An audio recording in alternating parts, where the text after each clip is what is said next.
Say, welcome to Salado, Texas.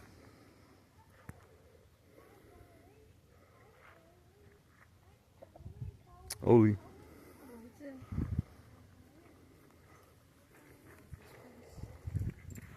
Gonna let you pick him up.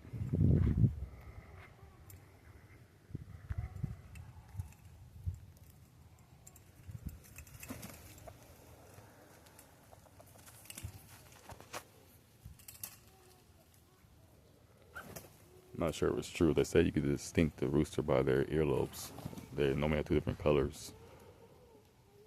But yeah, these are roosters. We have one hen right now, 4 roosters and babies that the hen's taking care of, and about 4 ducks over there that's running around the Settle Blackguard playground.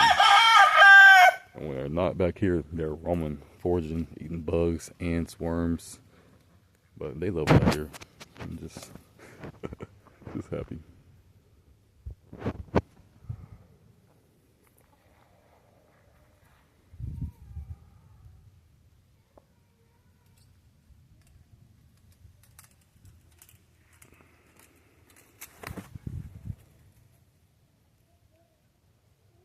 Everybody.